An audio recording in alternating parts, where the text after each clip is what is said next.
Hello and welcome. I'm Danette Kubanda, and joining me today for a very special Skype interview are George Kruger and Mary-Lynn Foster. They're the founders of Big Success, where they help you build your brand to live life on your own terms. Thank you so much for being here. Thanks for having us, Danette. Yes, thank you, Danette. So you are here to share with us how a dead-end job can be a springboard for success. Even just saying that sentence sounds wrong. How can a dead-end job lead you to success? Well, unfortunately, there's a lot of people who feel like they're in a dead-end job. In fact, Deloitte recently put out a statistic that 4 out of 5 people hate their jobs. Wow. And the other one doesn't have a job. So we pretty much have covered everybody. Yeah. But, you know, a dead-end job doesn't have to be a dead end. In fact, it can set you free. And we'll share 3 keys today about how to do that. And the first one is use your job instead of letting your job use you. Yes. You know, we as humans hate change for the most part. And the thing about change is it's uncomfortable for people who are comfortable. But if you're in a dead-end job, you're not comfortable. So you're prime, ready, and willing to actually make the change. So all you have to do is change your mindset.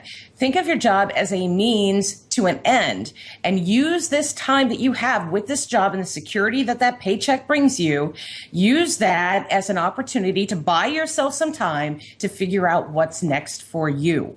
Yeah, and there's all kinds of things you can do in this time. You can find yourself, like actually do some self-exploration.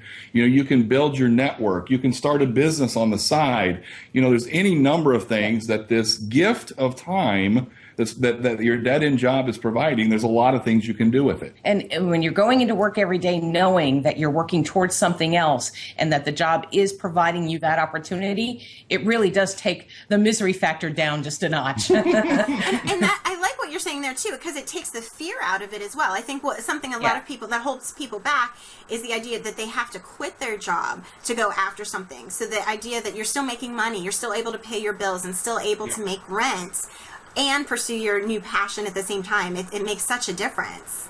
Absolutely. Exactly. Yeah. And that brings us to our next key, Danette, which is you need to turn your pain into passion. So this is actually, I think, the fun part, because you get to do a lot of soul searching. I've been there. I have felt that misery at work, pounded my head on the desk saying, oh my gosh, I cannot believe I have to do this again.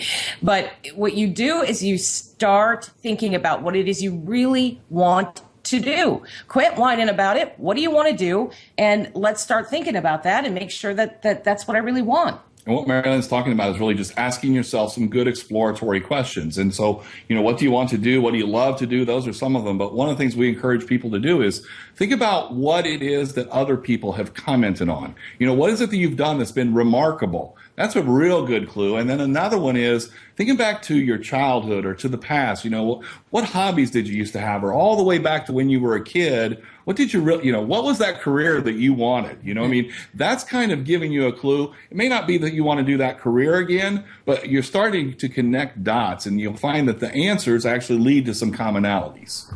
Oh, that's so interesting. I like what you said there too. You know, that what you liked. You know, it may not be that exact career, but there might be elements to that career that will lead you to your passion. That makes so much sense. So we've got all of this in place now. How do we make that big leap? How do we get from point A to point B? Well, and so far what we've done has been a little bit easy, right? I mean, not really. This is tough stuff. But the thing is, the next part is what really trips a lot of people up. Key number 3, don't just dream, do.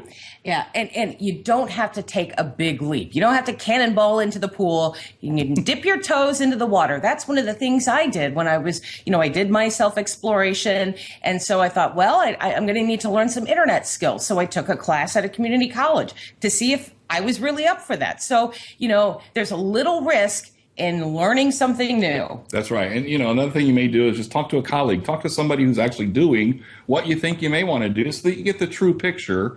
But in all of this, all we're really saying is just take one little step.